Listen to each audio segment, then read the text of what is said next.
All right, what's up, everybody? Welcome, welcome to the party. If you want to stay current on the top cyber news stories of the day while listening to this Jack Daniels gargling, razor blade sucking podcast host, I'm joking. I'm going through a bit of an illness right now, and my throat sounds extra scratchy. Please disregard that, because it's worth it. The value train is leaving the station. If you want to stay current on the top cyber news stories while engaging in an amazing community of like-minded cyber professionals who are all interested in supporting you, including you, and empowering you to have the best cyber career that you can possibly have, well, then you're in the right place, because all of this is Simply Cyber's daily cyber threat brief podcast. I'm your host, Dr. Gerald Auger, coming to you live from the Buffer Auger Flow studio, and we are off and running on this glorious Wednesday morning. Let's cook.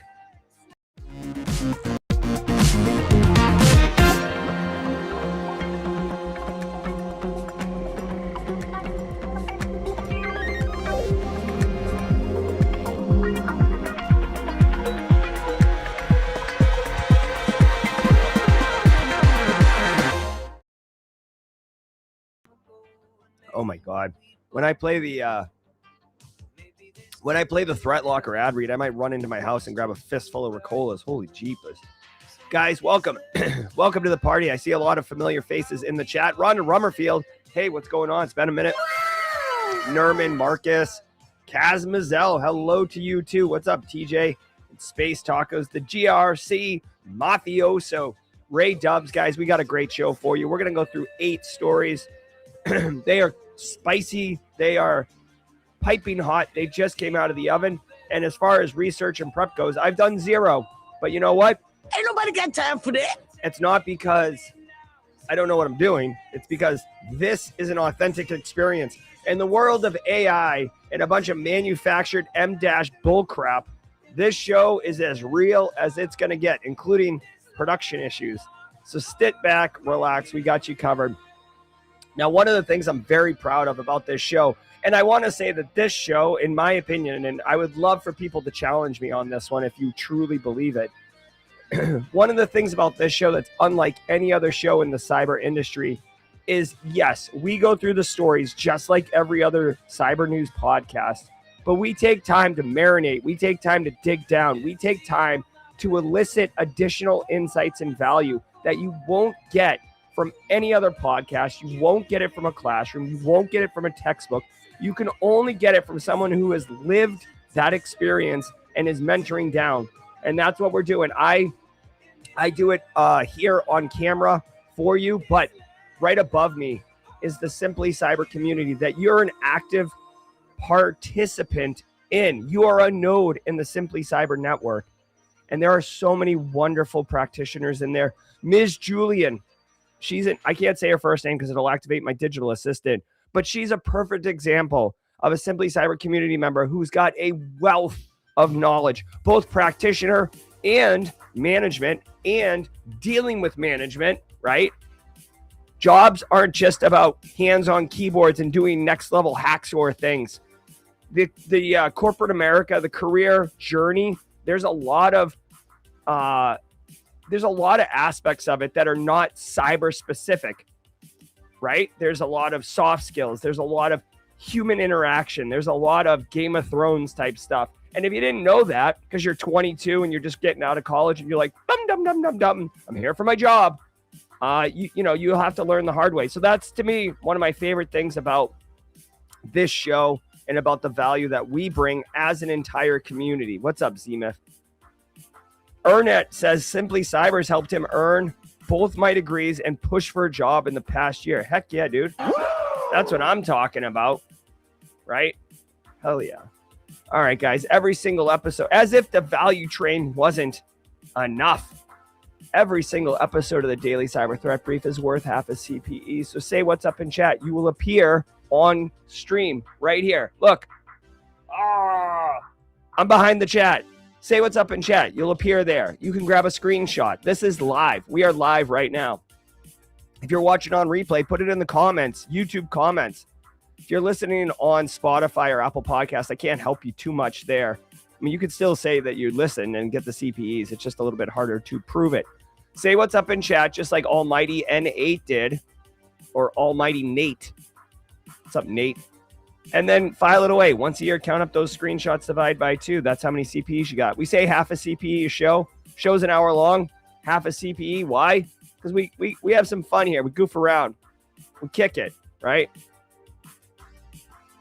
Well, that's not the right graphic. Hold on one second. My guy. Dude, I have been blown out as far as work goes.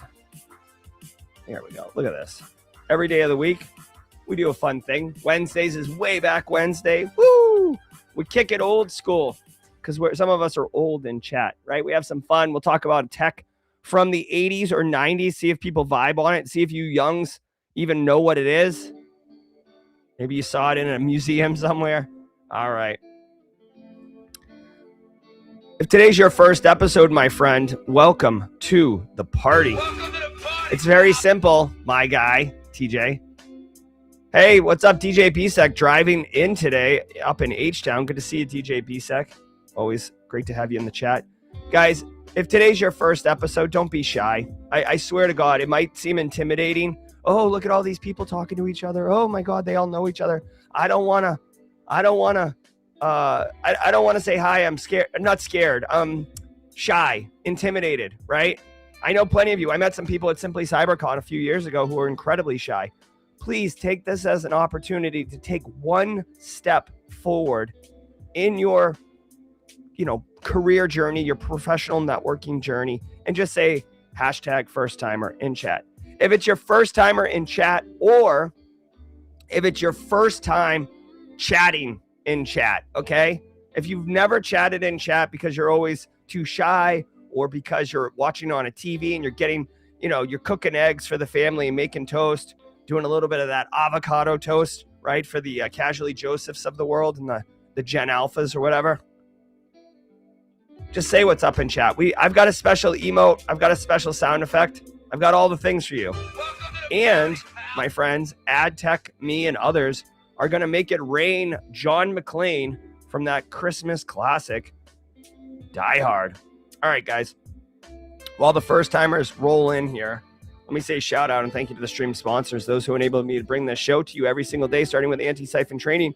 Anti-Siphon Training is disrupting the traditional cybersecurity training industry by offering high-quality, cutting-edge education to everyone, regardless of financial position. And today, at noon Eastern, so 4 hours from now, right, you can learn the absolute truths of cybersecurity.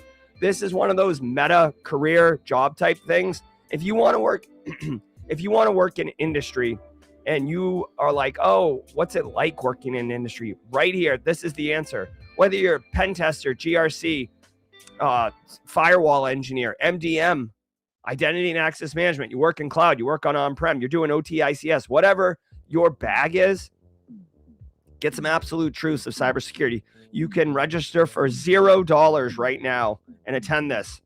We got a first timer, everybody. Hey, Richard Blott, 1988. My friend is in the chat. Richard Blott, welcome to the party, pal. Welcome to the party, pal. Hey, for what it's worth, I've had avocado toast. It's actually quite good. I put everything bagel seasoning on it. It's good. And a fried egg. All right. Thanks, Anti-Siphon Training. Oh, boy. Flare? Wait a minute. I've heard of Flare. You've heard of Flare. What is Flare? What is Flare? I've heard of Flare. Flare. But yeah, that's right. Flare is that cyber threat intelligence platform that is absolutely cooking for practitioners to be able to have insights into dark web, threat actor activity. Flare's team goes on the dark web under sock puppet accounts and absolutely grabs all of the goods, all of the dark web chatter, all of the breach form info, all of the nasty Telegram channel communications. They get data dumps, info stealer leaks, etc. And then they package it in a really nice, easy to query interface, essentially like a database, right? And look at it. Look at this on screen right now. And for those listening on audio only, it's basically giving you all the insights. If you want to know if an endpoint in your organization has been compromised, if you want to know if a user in your environment's creds are out there, if you want to know if a domain name has been created that looks like yours and is serving phishing emails towards it, dude, Flare all day long. Go to simplycyber.io/Flare. You'll go to this landing page. You just fill it out. You fill it out. They'll verify that you're a human. They'll verify that you're a good guy. And then if and if you pass the test, you get a 2-week free trial. 2-week free trial. Free is awesome. I'm telling you, it takes 1 day to figure out if you need this particular service. It is amazing. I love Flare, and I'm so glad they are a sponsor. Hell yeah. All right, really quickly, let's hear from ThreatLocker. I'm going to boogie into my house and grab a fistful of Ricola as well. ThreatLocker, deny by default, application security. They've moved up into the cloud. Also, very proud sponsor. Let's hear from them, and then I'm going to melt your face with a mouthful of Ricola. Let's go. I want to give some love to the Daily Cyber Threat Brief sponsor, ThreatLocker. Do zero-day exploits and supply chain attacks keep you up at night? Well, worry no more. You can harden your security with ThreatLocker. Worldwide, companies like JetBlue trust ThreatLocker to secure their data and keep their business operations flying high. ThreatLocker takes a deny-by-default approach to cybersecurity and provides a full audit of every action allowed or blocked for risk management and compliance. Onboarding and operation is fully supported by their US-based Cyber Heroes support team. Get a free 30-day trial and learn more about how ThreatLocker can help prevent ransomware and ensure compliance. Visit threatlocker.com/dailycyber.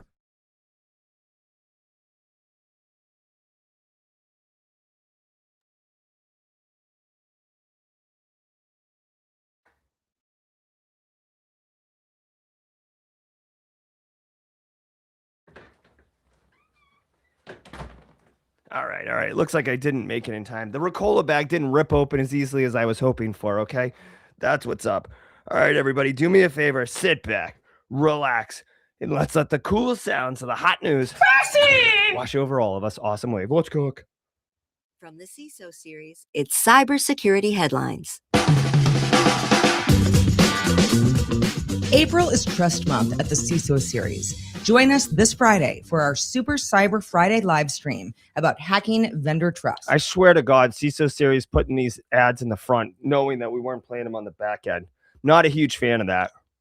More details at the end of the episode. These are the cybersecurity headlines for Wednesday, April 8th, 2025. I'm Sarah Lane. Anthropic announces Project Glasswing. Anthropic says its unreleased AI model, Claude Mythos Preview, is powerful enough to autonomously discover and even exploit software vulnerabilities, prompting the company to restrict access and instead share it with more than 40 partners through Project Glasswing. The model has reportedly identified thousands of bugs, including long-missed flaws in major systems, raising concerns that AI could dramatically accelerate cyber attacks by lowering the skill barrier. Anthropic and participating researchers warned this marked a turning point for cybersecurity, where defenders have to adapt as similar capabilities spread and expose weaknesses across critical infrastructure. Yeah. Okay. This is a big deal. Okay. This is a big deal. There's a lot to point out about this. So, number one, there was a model called Mythos, Mythos, Mythos, that Anthropic has that they had a PR message about that accidentally leaked.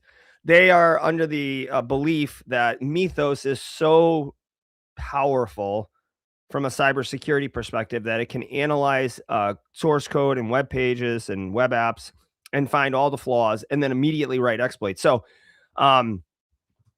that's super powerful, right?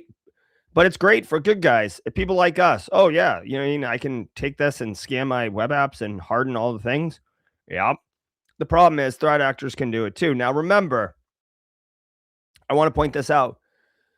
Let's just pretend for a second. Let's just pretend, okay, that we give this tool to only good people, okay? Just pretend. Just work with me on this because the hyperbolic example is going to bring something in. And I'm doing this as a thought exercise because I want people to think about this, okay? If we gave this power to only good people, okay?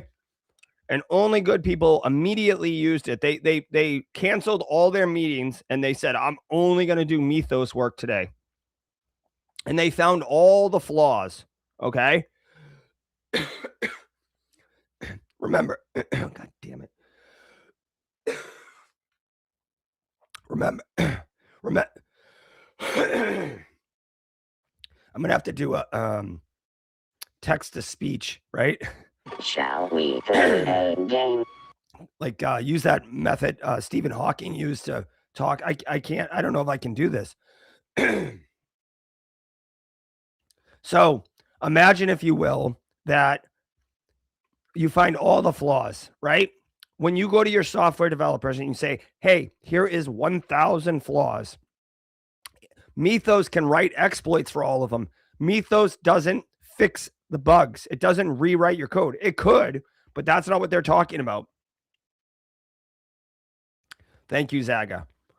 So the problem is, even if we use this tool and even if we find all the bugs, all of them, and even if we tell the developers all of the problems, from the second we tell the developers to the second that those flaws are corrected, there is a window of time there.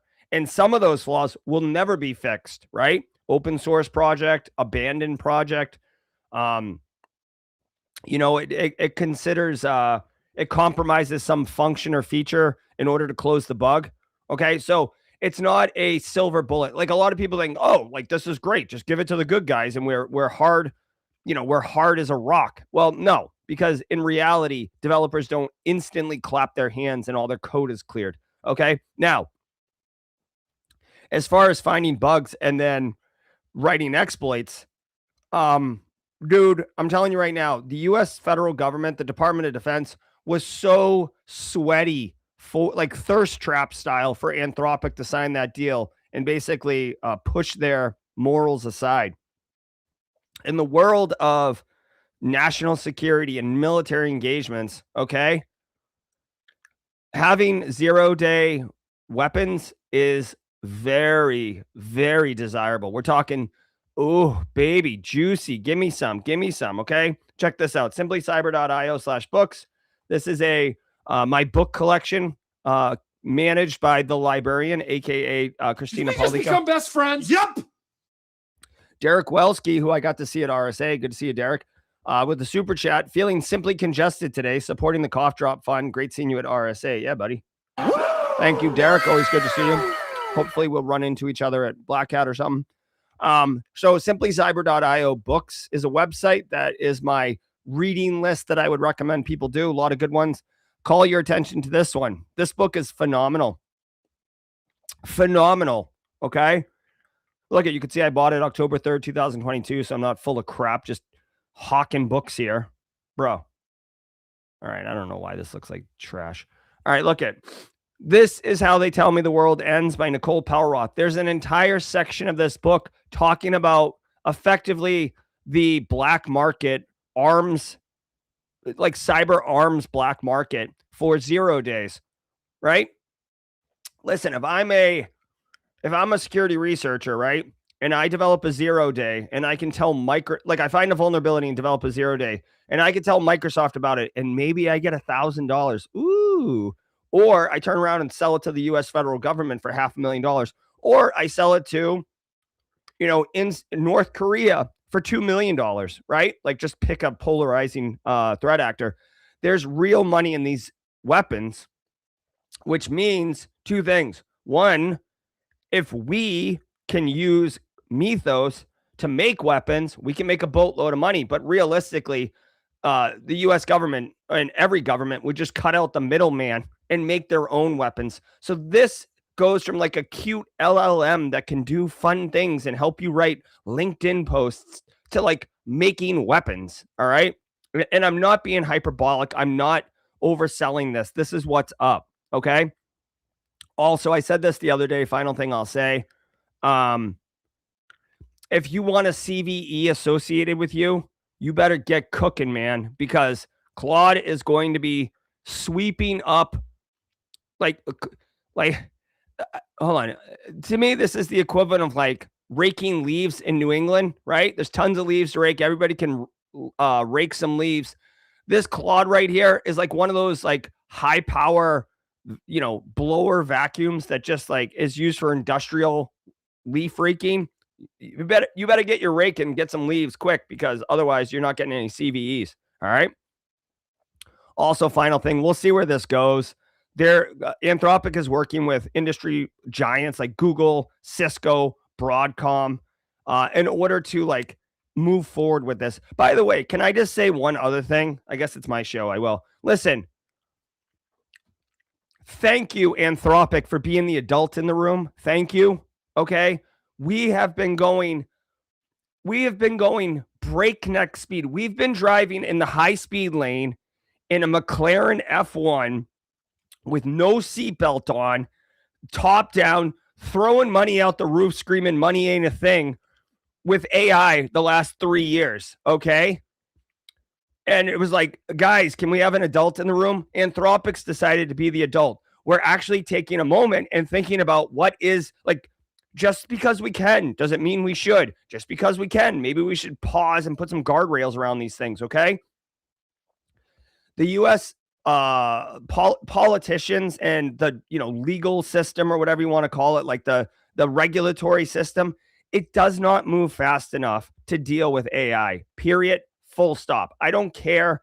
And it's not even the fact that like a lot of the senators are like 70 years old and older. It is just a fact that AI is moving way faster than legislation can keep up. Not to mention in the U.S., like just in the U.S., there's a lot of other things going on. There's a lot of, infighting and there's other things going on, like, threatening genocide that like we don't have time to think about AI. So thank you, big tech. Thank you, tech oligarchs. Thank you, Anthropic.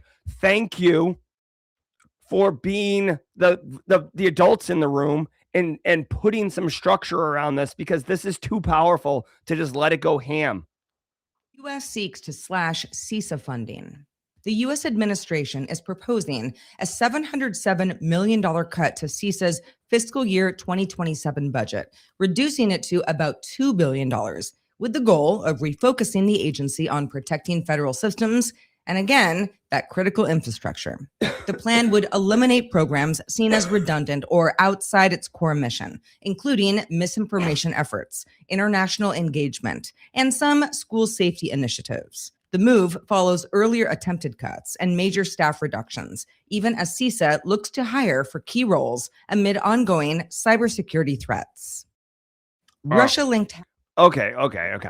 So, I'm a big fan of CISA, all right? So let's just get that out of the way. I've got biases, okay? They're talking about cutting $700 million from CISA. Man, if you cut $700 million from my home budget, I'd be negative $707 million in the hole. All right, so listen. A lot of these, we talked about this the other day. A lot of CISA's programs have already been shuttered, and they're just on the books as far as a budget line item. So the impact to CISA has already been realized, right?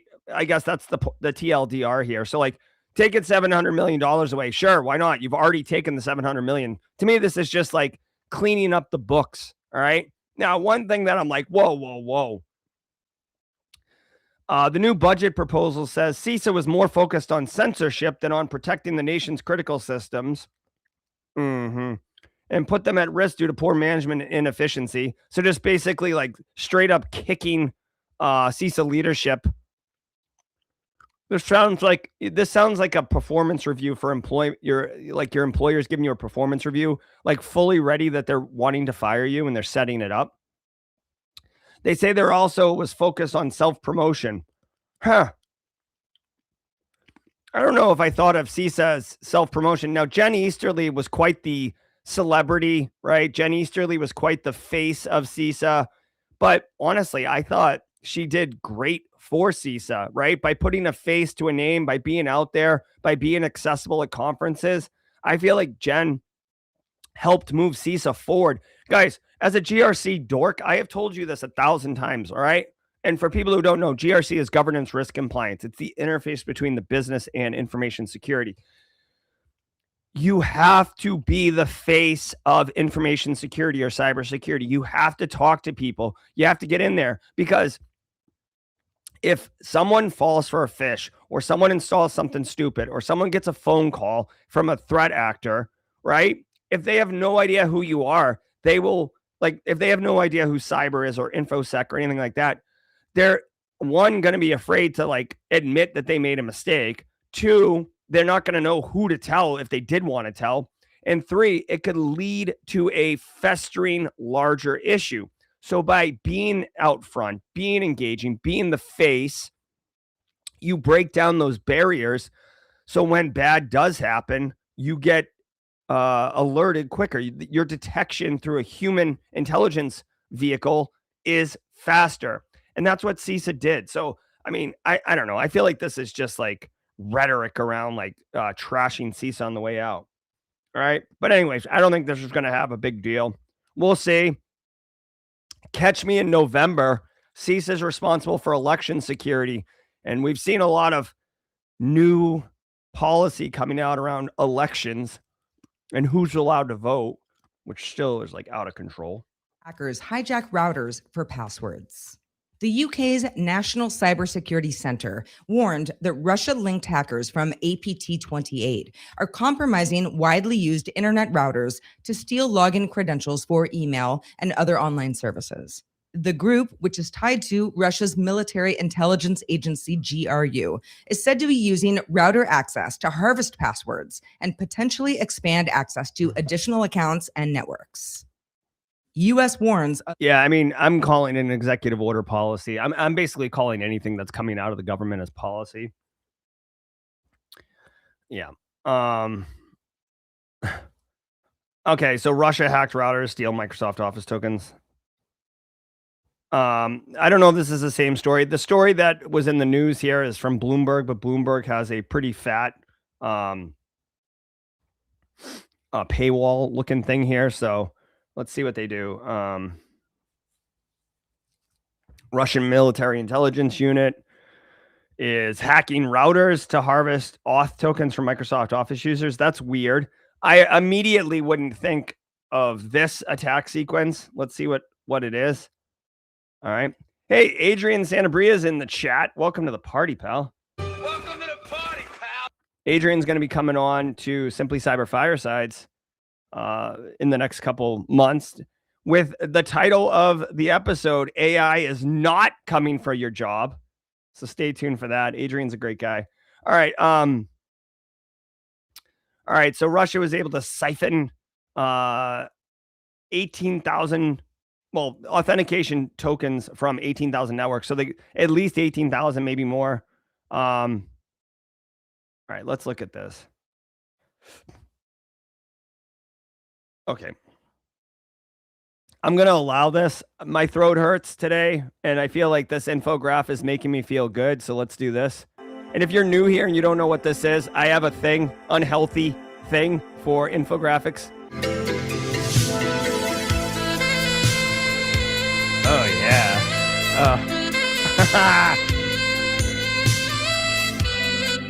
All right. Enough of that. Thank you. Thank you for allowing me that moment. Okay, so Forest Blizzard. Forest Blizzard. That's interesting. So, Blizzard is the Microsoft naming convention for any Russian-based threat actor. So it'll be like Forest Blizzard, you know, Pikachu Blizzard, Squirtle Blizzard, like anything Blizzard is a Russian threat actor. I guess the Forest one is their GRU guy. I guess Tarkov Blizzard wasn't available somewhere. Casually Joseph just twitched. All right, so you could see here using the infographic process flow, they attacked the router and modified DNS settings, which, you know, basically DNS is domain naming service. It allows you to type in google.com and then it gives you an IPT, sorry. Casually Joseph just wrote APT in chat and like buffer overflowed my brain. Google.com translates to an IPv, an IP address. Jesus, man. An IP address. That's what DNS is, okay? A lot of routers, home routers, etc., will just have your ISP or your internet service provider, your AT&T, your Verizon, whatever, as your DNS. You can update this DNS so all the endpoints in your network use a different DNS resolver. I personally use Cloudflare. if you want what I use for my DNS. It's free, by the way. And oh my God. I want to share this with you because this is great. Oh, here it is. Cloudflare for families. Okay. This is cool. Like, this is, bonus, right? They're not a sponsor or anything. This is what I do at my home. Okay. You can change your DNS resolver to 1111. That's an IP address, a legit IP address. It's very special, right? And it will prevent you from resolving IP addresses for adult websites like, prawn type websites. There's also, I think, a 11.3. Yeah. So 11.2 and 11.3 is no malware, no adult content. Here at the Buffer Overflow Studio, we're running the 1113 IP address for DNS servers because we don't need malware or adult content. There's no adults here. You know what I'm saying? Okay. So let's look at this workflow here really quickly. So they modify the DNS settings, which means an end user types in google.com and they get sent to google.com. But because the IP address is different, they're sent to essentially a malicious controlled lookalike web page. And then they put in their credentials and Force Blizzard steals it. So the way that they made the story sound was that they were hacking the routers and then getting creds from there. But in reality, all they're doing is changing your DNS server. That's it. Like, spoiler alert, they're changing DNS. Okay. Some people in chat are saying, Zemif is saying that he likes Next DNS. If you are using a DNS server that is not your ISP, drop it in chat with your thoughts. I like Cloudflare. I know Google DNS is good. I've never heard of Next DNS.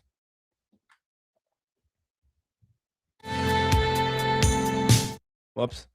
Sorry. Warns of Iranian hackers targeting industrial controllers. U.S. agencies, including the FBI, CISA, and NSA, say Iranian-linked hackers are targeting internet-exposed industrial controllers used in critical infrastructure, particularly Rockwell Allen Bradley PLCs. The attacks have reportedly been active since last month and involve manipulating operational data and extracting system. We've got a small issue here at the Buffer Overflow.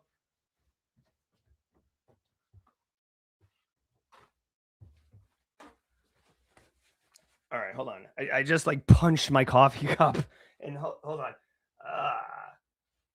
Hold on. Stand by. Okay, hold on one second. Thank God that was less of a problem than it could have been. Oh my God. Rosef. Wow. Oh, my hands. Good thing I don't drink sugar in my coffee or whatever, put sweeteners in my coffee because my hand would be a sticky icky. Sticky icky woo. Ooh. All right. Hold on a second. Sorry, guys. It's one of those days. Files, causing disruption across sectors like energy and water. Officials say the activity is escalating due to geopolitical tensions and urge organizations to secure or disconnect exposed systems, patch vulnerabilities, and monitor for suspicious activity. All right, really quick. Jesse Johnson, aka the Cosmic Cowboy in Mod Chat, said simply spilled. All right, so Iranian hackers targeting critical infrastructure for sure, dude. If I was Iran, okay, just be real. Again, I'm an American, and I want to protect my family and all these things. But I do like to think objectively, academically. I love thought exercises. I think I have some version of autism or ADD, ADHD or whatever. I love going deep into thinking exercises. That's the reason I love Magic the Gathering. I don't even play the game. I just build decks and analyze the crap out of what cards to use. It's very satisfying. So let's pretend for a second we're Iran. Dude, Iran is facing existential threat, or they were. The world has not kind of come to the call for America, but Iran is facing existential threat. So they have been spending all of their resources. They're not holding anything back in the hopper, right? They're releasing all the stores in the warehouse. let it fly. So why wouldn't they target critical infrastructure, right? I mean, think about it. The United States is bombing the crap out of some of their critical infrastructure. Tensions are escalating. Iran has attacked that Stryker Medical and wiped all their devices recently. Iran is a first world power with first world cyber capabilities, right? Despite how they might be portrayed. So, oh my God, bro. Casually Joseph is being mean to me. Leave Brittany alone. All right. So listen, critical infrastructure, if you don't know what that is, it's like cyber physical systems, like opening a vent to air, gas, choosing how much chemicals to put in water to sanitize it, etc. This is big in the energy sector. It says critical infrastructure. When I think critical, I think of OT, ICS stuff, but let's be real. Critical infrastructure is actually much, much bigger than that. Critical infrastructure, there's 16 different sectors. Healthcare is one. Communications is one. Here, you can see them all right here. Chemical, commercial facilities like, sports stadiums, critical manufacturing, dams is one. Defense industrial base, emergency services. So when we say critical infrastructure, my thought immediately goes to ICS and OT, but it is much bigger than that. And I mean, all I would say is like, dude, if we're throwing up the fear, uncertainty, and doubt flags on Iran cyber attacking the United States, let's be real for a second. Healthcare and manufacturing are two critical infrastructure sectors, right? Like, period. That's not negotiable. They are two of the 16. They are the top two targeted industries by for-profit cyber criminal, specifically ransomware threat actors, okay? And it has been that way for years. So like you could easily change this title of this story. U.S. warns of cyber criminals, financially motivated ransomware threat actors targeting critical infrastructure. And it would be 100% true. Okay. Now, if you do support critical infrastructure sectors, if you work in a hospital, if you work in an energy plant or whatever, you should be mindful of this increased likelihood, right? Move from DEFCON 4 to DEFCON 3, right? Like, shall we play a game? Like in war games, increase your detections, like go threat hunting, do all the things, okay? Huge thanks to our sponsor, Vanta. Risk and regulation are ramping up, and customers expect proof of security just to do business. Vanta's automation brings compliance, risk, and customer trust together on one AI-powered platform. So whether you're prepping for a SOC 2 or running an enterprise GRC program, Vanta keeps you secure and keeps your deals moving. Learn more at vanta.com/CISO. All right, let's do this.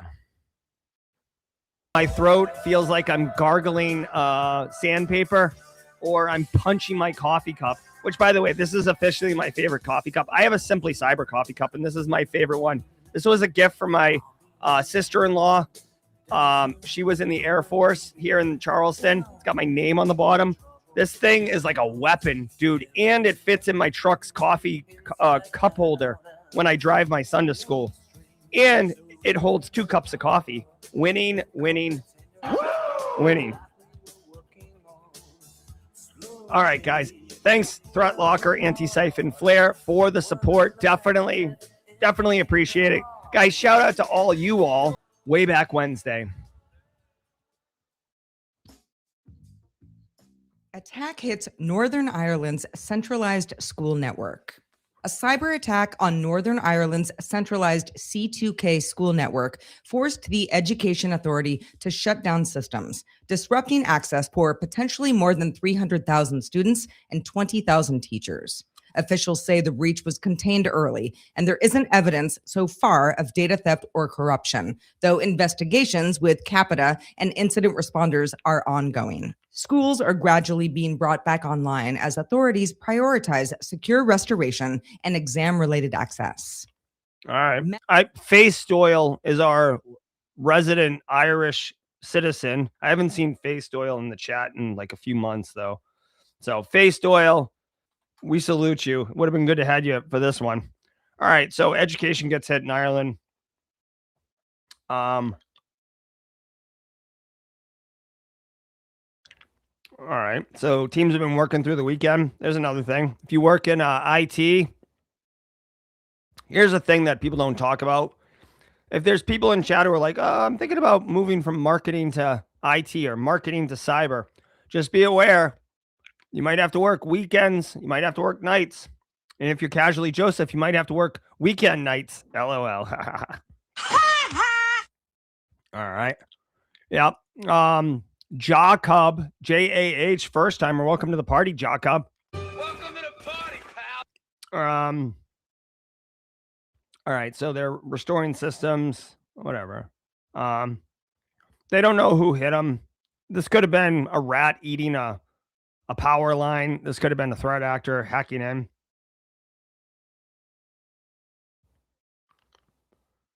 Yeah, they say there's no evidence of data corruption or evidence leaving the system. They did, as a precautionary, reset all passwords. So that's fine. All right, here's what I would say.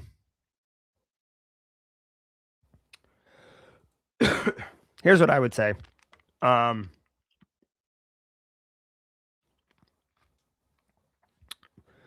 Okay, this organization got hit by some type of cyber issue. It's unclear if it was a cyber attack or if it was just, some type of IT snafu. They are executing best practices, resetting creds, restoring systems in order.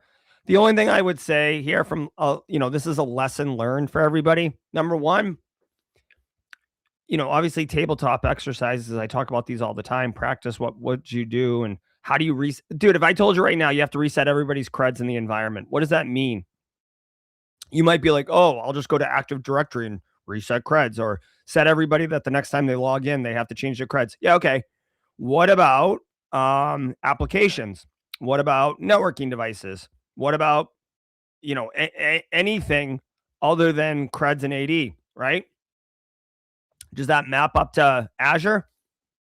I don't know. You know what I mean? Like, so it's not as simple as like, oh, I sometimes I deal with senior IT people who answer that question very flippantly. Like, oh, just reset the creds. What else you got, Jerry? It's like, hey, my friend, it's very cute that you just say reset creds and everybody else in the room thinks that that's a sufficient answer. But in practice, how do you do that? What's the scope of that? Are you resetting service accounts? Are you resetting domain admin accounts? Are you going to disable domain admins? Are you going to go threat hunting? Are you going to look for logins? Are you going to look for new accounts that have been created? Are you going to look for accounts that have been abandoned? I don't know. You tell me. Clown. All right. Sorry.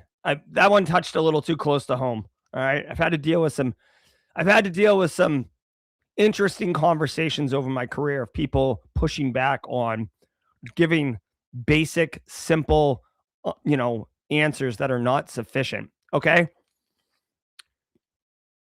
The other thing I want to point out here, and this is another one, okay?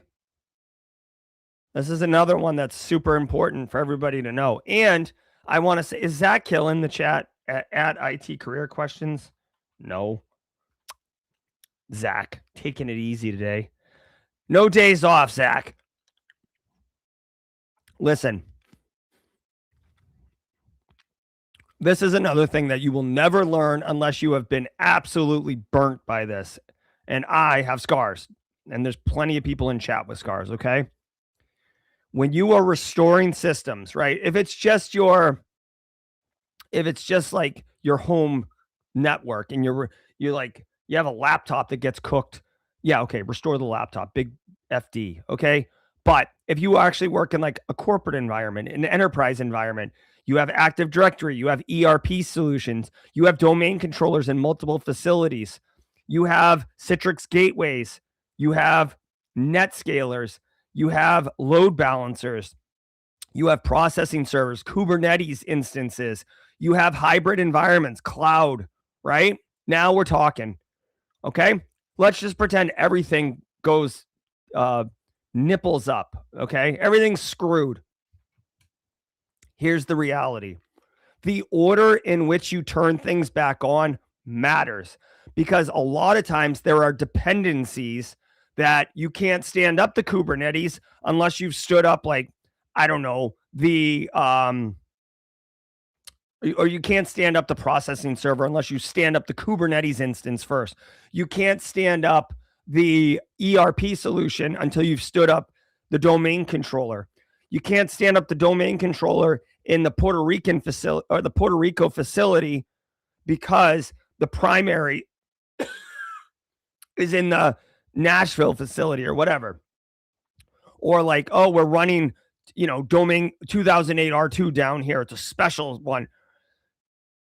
Sometimes you'll restore a system and then you'll discover that it has a dependency, and then you'll have to wind it back down and you'll be wasting time. Okay.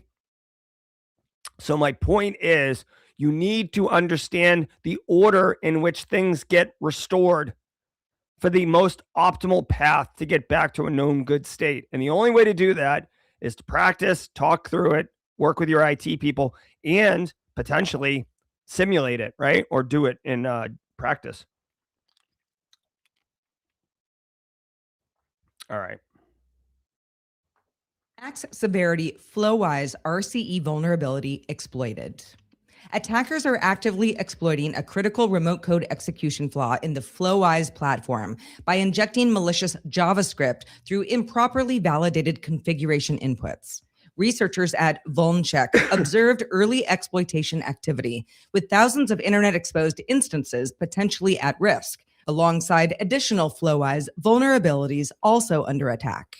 Users are urged to patch to version 3.0.6 or later and restrict public exposure to prevent compromise. All right. Here's another like reality. Okay. And I feel like this is something that senior practitioners don't talk about. Okay. FlowWise, remote code execution vulnerability. RCE is bad. RCE is bad. Okay. If you see RCE, that's bad. You don't like that. That means anyone on the internet can exploit it, right? And it's being actively exploited, which means there's weapons out there people are punching. Here's the thing people don't talk about. I have never heard of FlowWise, okay? That doesn't mean that it's not a popular tool and I'm just some ignorant bumpkin operating out of the low country, like just waiting to put on my waders and go march around in some pluff mud. But when I see a story like this, I'm not like putting on my brown pants and calling it a day. I'm like, okay, some applications got a max severity, meaning a 10.0 remote code execution. It's probably unauthenticated. You would want to make sure you'd want to know if you have FlowWise in your environment. Now, it's an open source platform for building custom LLM apps. Chances are your researchers, your developers, your power users in your environment might be dabbling with this thing. You can inject JavaScript into it without any validation. Let's see. If you upgrade to version 3.06, you're fine. You gotta patch it. Okay. It's on version 3.11. 3.11, right? Original 3.11. New 3.11's terrible. Old 3.11's good. Okay. So if you're just keeping update on your current versions, you're fine anyways. This is almost like deprecated. This is difficult to find in your environment. I would argue it'd be hard to know if people are using this in your environment. This is part of the problem with the AI governance challenge. You're recommended to upgrade. Sure. No big deal. Here's what I would do. Okay.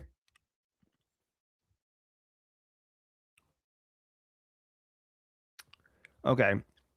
Here's what I would do.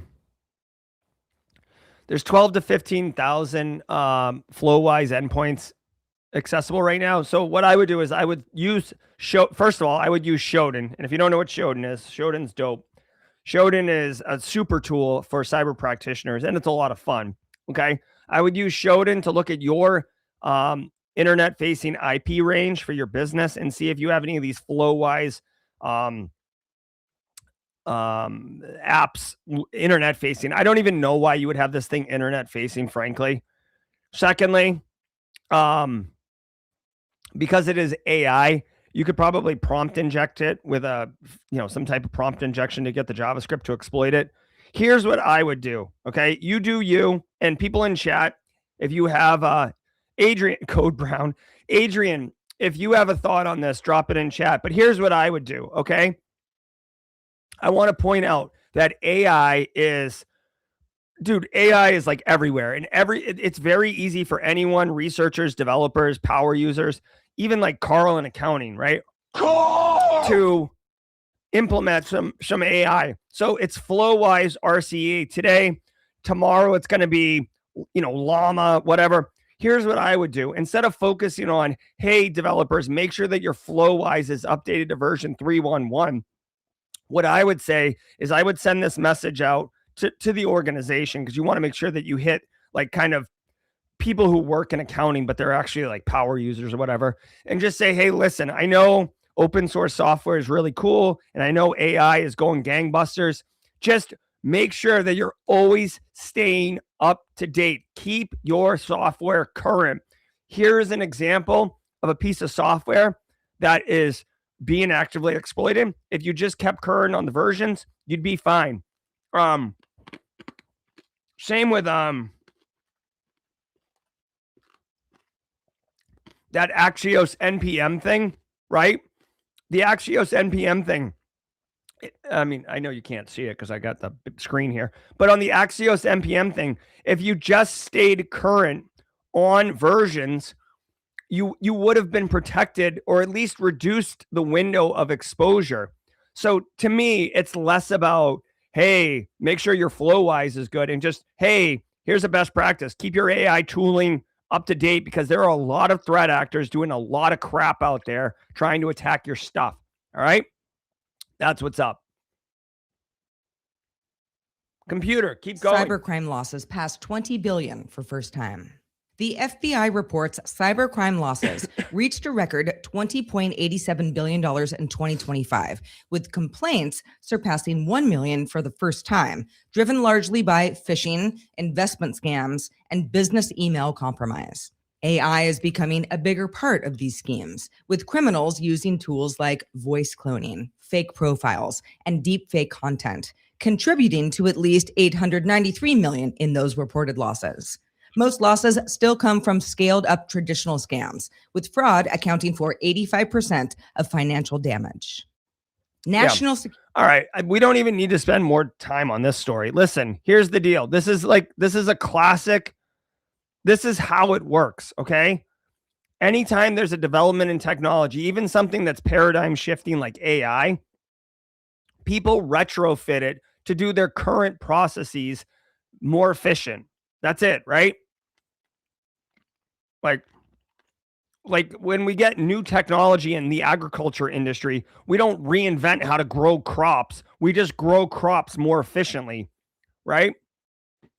Threat actors are using AI to execute their current frauds more efficiently, faster, and with higher efficacy. What does that mean for us? We're lucky. Me, you, Z-Myth, Find the True, Brown Coyote, Sean Sailors. We are super lucky, guys. Because we should be protecting from these attacks anyways. We should be detecting these attacks. We should be educating our end users on these attacks, phishing, landing pages, click fix, all these things. So if they're using AI to do it faster, stronger, better, like the $6 million man, that's fine. But like our tooling for protection and defense and detection should still work. It's only when they go ham on a new attack, vertical, would we be screwed. Okay. Now, Sean Sailors, going back a minute, says that the Axios was because you updated to the latest version. I don't think so. I mean, obviously with the okay, so Sean Sailors said the Axios thing was because you updated to the latest version, right? Here's the deal. The Axios thing, at some point a version got compromised. So if you were on an old version and you updated to the compromised version, then yes, you would be compromised. But then they released a newer version that if you updated to, you would get off of the compromised version. And the reason I want to bring that up is because you cannot. I know it's cute and funny to be like, oh, we weren't affected by Log4j because we never updated our stuff. We're not affected by the Windows 11 vulnerability that's hurting everybody because we're on Windows XP. Like, it's not a good reason to be protected because you're on an old deprecated version. You should stay current. There's a whole reason that we have, patch management, vulnerability management. Okay. And I'm not saying that Sean Sailors was suggesting that. Okay. Security veterans warn against FISA delays. 50 former U.S. national security officials urged Congress to pass a clean reauthorization of Section 702 of the Foreign Intelligence Surveillance Act before its April 20th expiration, warning any lapse would harm intelligence operations. The law allows the NSA to collect communications of foreign targets via U.S. tech infrastructure, but faces opposition from lawmakers pushing for privacy reforms or attaching unrelated legislation. The officials cautioned that political disputes could delay renewal. Be sure to register. All right, national security veterans. So FISA, isn't FISA where you you ask like a secret court to tap people's phones? All right.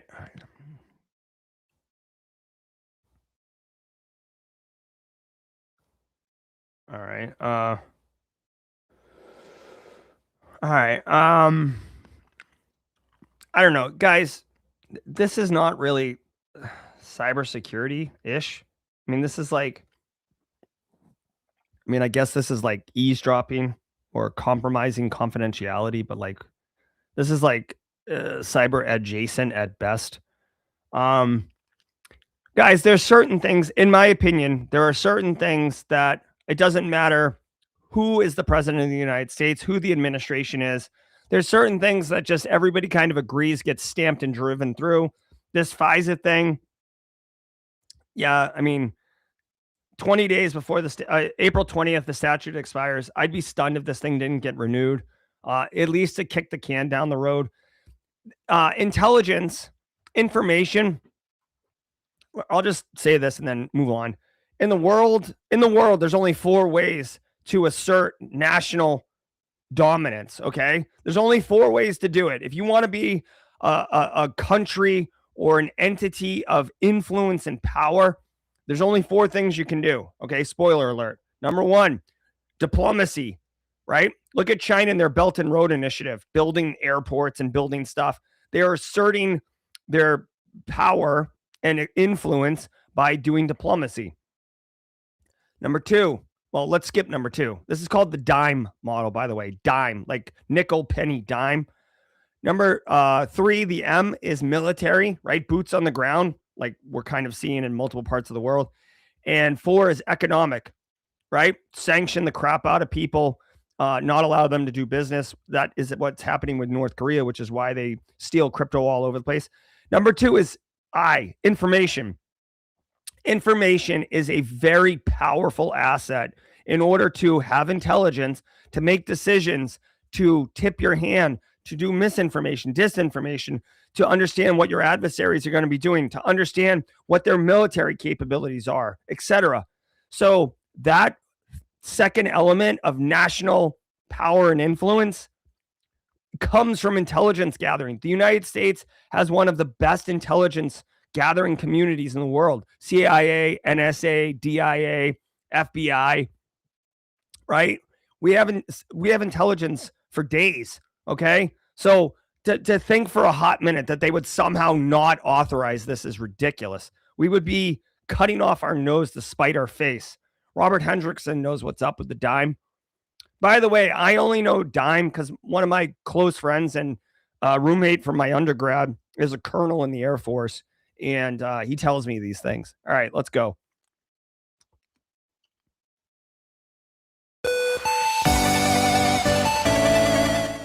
Wow, if you can believe it, we did this show. We did the show, guys.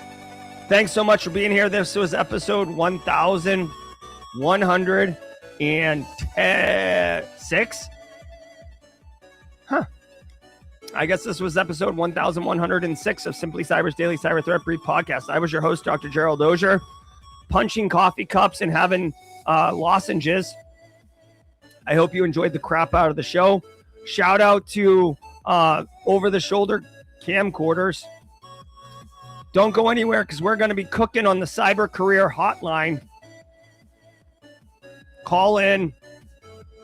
I'm working on this whole 90s party hotline, love line type vibe. I'm Jerry. Get ready to ask your questions. My throat hurts. Until next time, stay scared. Ever wonder what it takes to break into cybersecurity? Join us every weekday for Jawjacking, where industry experts answer your burning questions about the cybersecurity field. Live, unfiltered, and totally free. Let's level up together. It's time for some Jawjacking.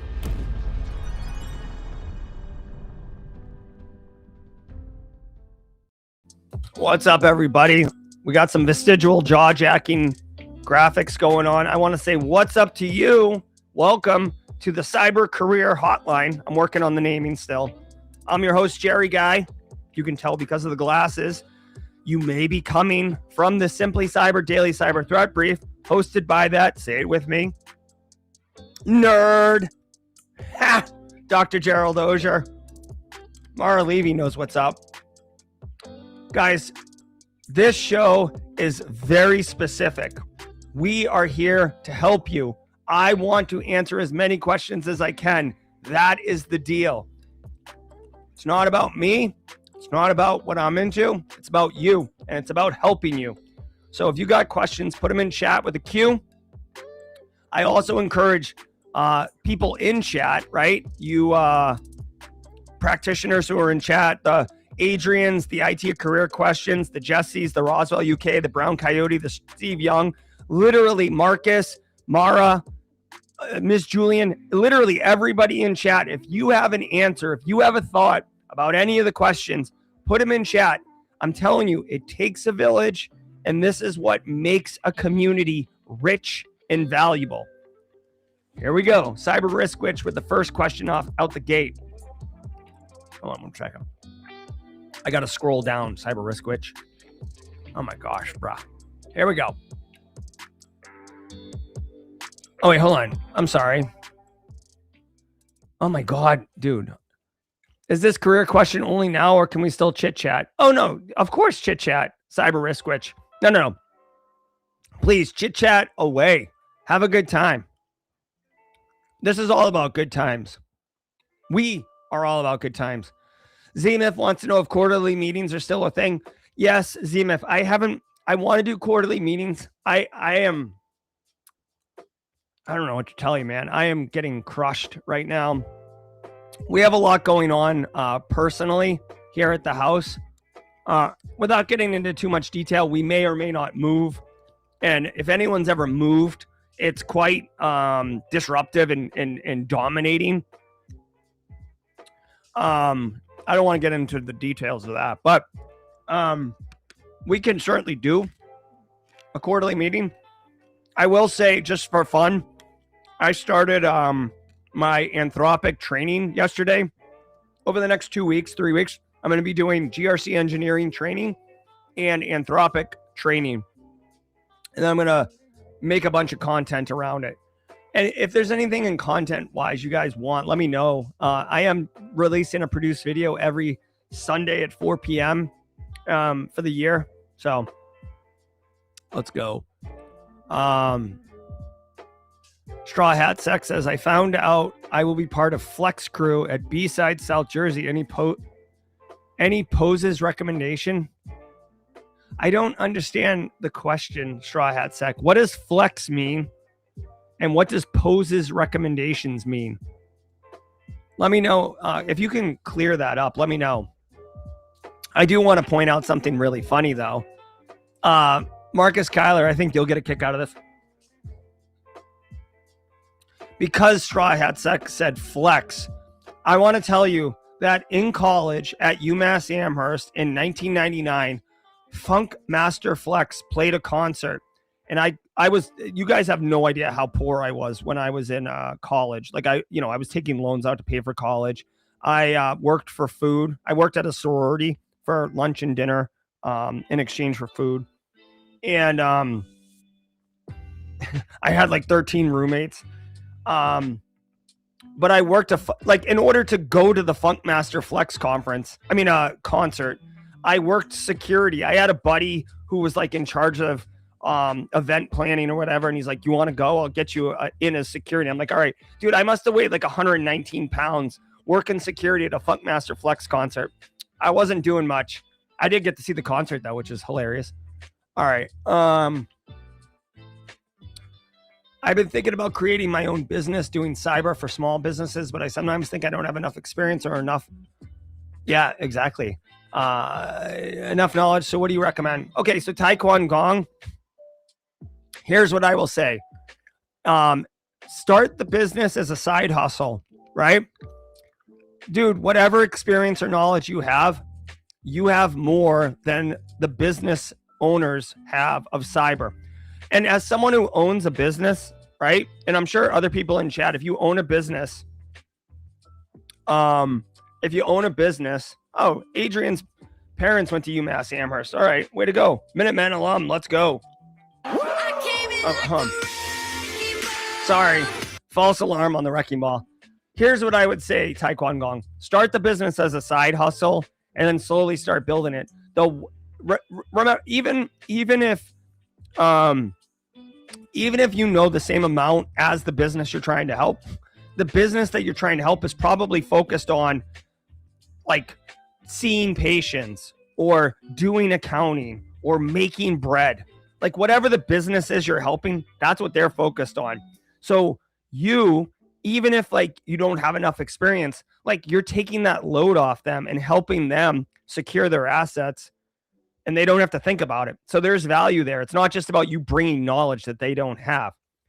The one thing I would warn you about, so my business has multiple dimensions to it, and it started out as a consulting business, and I still do consulting for a few clients that I've been with for 10 years, but I don't take on new clients because like client service, consulting service for small businesses, like if you're doing service,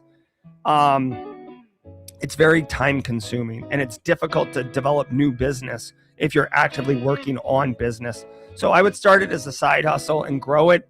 If you want just a bonus tip, you can offer your services for free to the first couple people, free on cost, but they must pay you by giving an honest testimonial after the service is done. Phil Stafford says, do you think Project Glasswing will actually protect the AI ecosystem or handcuff Western researchers that aren't in the project?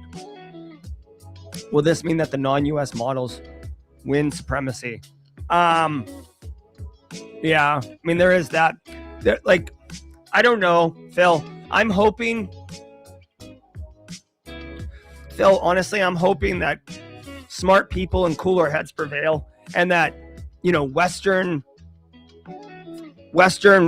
countries or Western governments are able at an academic level to vibe with non-Western governments like China, for example, right? And be like, guys, like I get like nuclear weapons, right? I mean, AI is essentially very similar to nuclear weapons. It's just way easier to get access to it than nuclear weapons were. There's like mutual destruction, right? So I'm hoping that it doesn't handcuff Western researchers. I hope it establishes a standard for all researchers. All right. What does your GRC engineering path roadmap look like? So really quick, anecdotes.ai, which is a vendor who I've done some work with, they actually have a GRC engineering 101 course. I was going to start there. And then once I do that, move on from there. So I'll let you know. If I write any scripts or code or anything, I'll put it on my GitHub.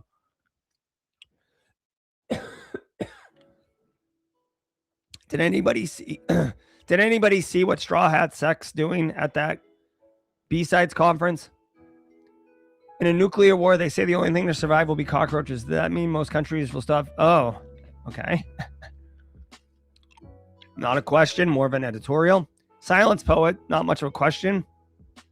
You ever realize the biggest threat to your personal cybersecurity is your wife and kids? Mine is. Okay. Jacob,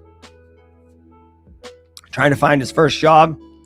Ultimate goal is fully remote work from anywhere in the world. Which cyber job specializations are best for fully remote work?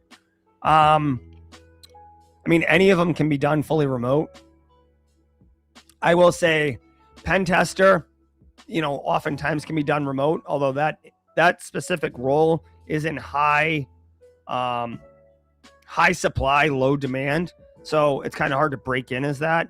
You can work in a SOC. I mean, we have members in the Simply Cyber community who work from home in a SOC. I will say if it's your first job, you may have a tough time working remotely because, frankly, you don't have any job experience in that role.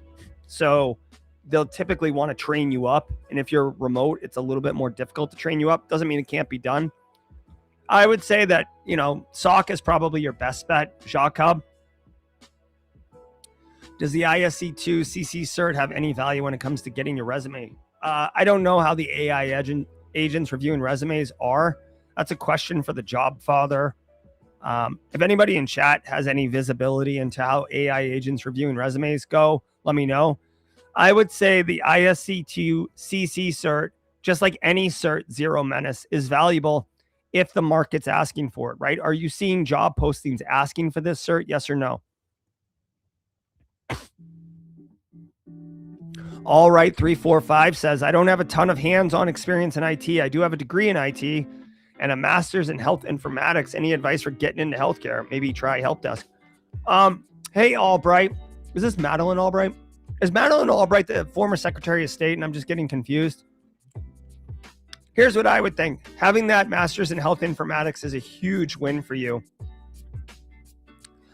I mean, help desk for sure would be an easy in for getting into healthcare. I wouldn't even start there though, Albright. I mean, having that health informatics is huge, right? You can speak clinical. You understand what the clinical care team's talking about. You understand what the priorities are in a healthcare environment. Now you said you want to get into IT, not cyber. So, I mean, you can get on with the biomed team. You can be a liaison. Here's another thing that happens quite a bit. Anytime some new technology is being rolled out for a unit or a department or a hospital or whatever, whether it's a third-party app, some type of Shall we play a game? one of these like telehealth, telemedicine, roaming robot things. Whenever there's any of that crap, there needs to be like an IT liaison to be able to speak to the clinical team and the vendor typically. That would be a perfect role for you. So look into that. You could do help desk, but I think you could go beyond that. El Paulo Loco says there's a Simply Cyber GitHub. No, there's a Jerry Guy 311 GitHub. My Gerald Auger GitHub. Have you heard about the CIA weapon called Ghost Murmur? No. Let's investigate. Ghost Murmur. 20 hours ago. All right. Let's see. The secret never before used CIA tool that helped find airmen. If your heart's beating, we will find you. All right.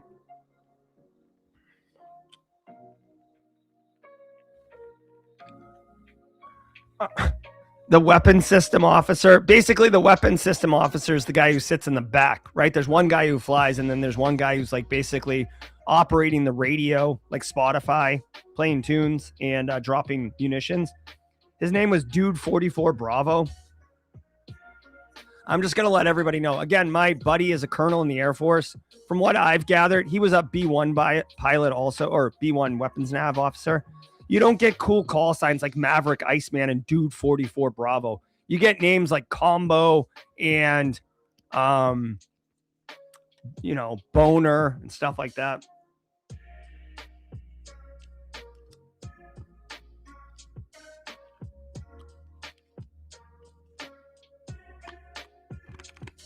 I don't know. Whatever. I mean, if they have some capability to detect heartbeats, that's fine. I mean, they've had the ability to see like heat signatures forever, right?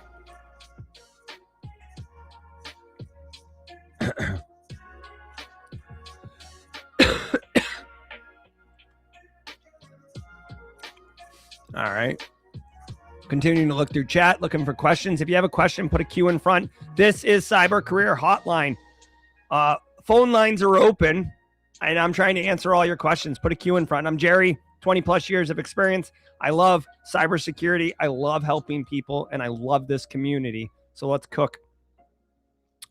Ms. Wolverines just started university for bachelor's in cyber. Want to go into IT in general first. Should I mention my studies or not when applying for jobs? Wondering whether they would be afraid of split focus. No, I mean, I would personally, like, here's the deal. If you say you got a bachelor's in IT or bachelor's in cyber, that doesn't mean anything. Wait a minute. Because like a bachelor's from UMass Amherst in computer science and a bachelor's from like Kennesaw State, Georgia in computer science, or College of Charleston in computer science, they're different degrees, right? They have different disciplines, different requirements, different everything. What I like to do is I like to, especially if your resume is kind of thin on job experience, I like to call out quantifiable, actionable impact from the education that you got, right? So say you learned networking, right? I'm sure you did labs in your networking class. So explain that, right? Oh, I deployed, or I built a segmented network with, IPv4 ranges, or I managed VLANs, or like whatever it is. Explain in your resume what the impact is, because you have to translate what you're learning into what is practical and of value to corporate America or to an enterprise, right? If I look at your resume and it just says bachelor's cybersecurity, like, okay, cool. Like, did you do anything with like SIMs? Did you do is it just an entire degree on pen testing, right? And I'm being hyperbolic to make my point. So I think you should mention your studies. Sure. It helps beef it out. Remember, whenever you do a resume for a job, you should be tailoring the resume for the specific job. It's great that you were the treasurer for like the hang gliding club, right? At university. If that has nothing to do with the job you're applying to, don't include it. Like, you want it to be super specific, and you can use AI to tailor these things, right? I have a video on Simply Cyber. Like, take the job posting, take your resume or your LinkedIn profile, mush them up, and have it help generate. Help generate. Real quick, I want to remind everybody, at 9:30, season 8, episode 4 of 2 Cyber Chicks, Erica McDuffie, Jack Scott. If you like GRC and you like great conversation, these two professionals are absolutely killing it. 2 Cyber Chicks. It's great content with a GRC bend. So we'll do that at 9:30. We'll raid together. Continuing to look at chat. Which platform do you recommend to use for a PhD owner who wants to apply for teaching in cyber? Which platforms do you recommend to use for a PhD owner who wants to apply for teaching in cyber? So I'm not entirely sure what the question is. Like, are you wanting to get a job at like a university and teach in the cyber department?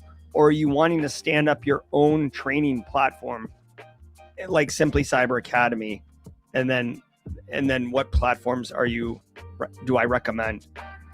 So for university, I guess I'll answer both. For university, I mean, just connect with you can do adjunct faculty, which means like you're kind of like a contractor, and get in with university. I've taught at the Citadel Military College for like 5 years doing that.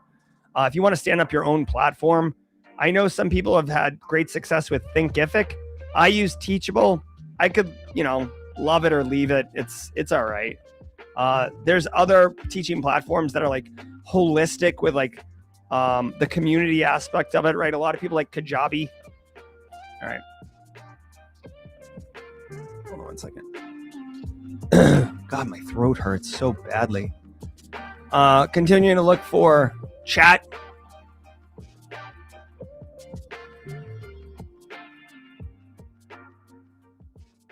Escol07 says his beer pong trophies mean nothing. LOL. That's funny. All right. Continue to look at. Oh wait, are we caught up on chat? Heck yeah, boy. We are caught up on chat. Love it, love it, love it. All right, guys. We can keep on cooking, obviously, but if you have questions, I have answers. Put them in chat. Love it. Like I said, I'm going to be working on Claude Anthropic training. I took the first class, Claude 101. Lame. I mean, I'm going to give my full breakdown of the training. I'm hoping the training gets better, frankly, but is this a question for me? Network engineer, good foundation, question mark. Yeah, I mean, network engineer is a great job.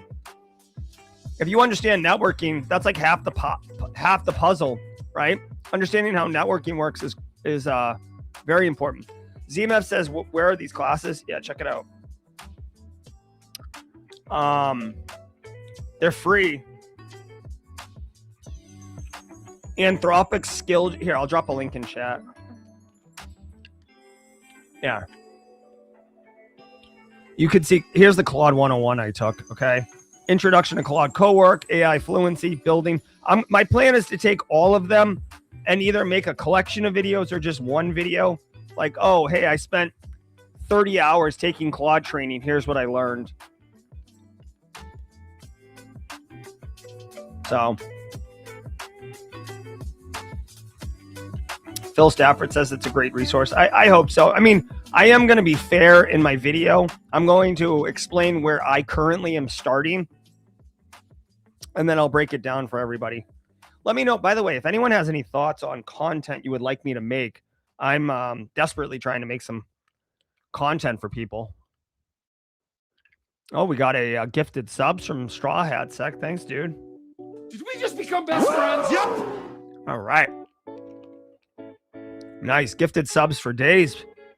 If you're a recipient of those gifted subs, you can thank Straw Hat Sec.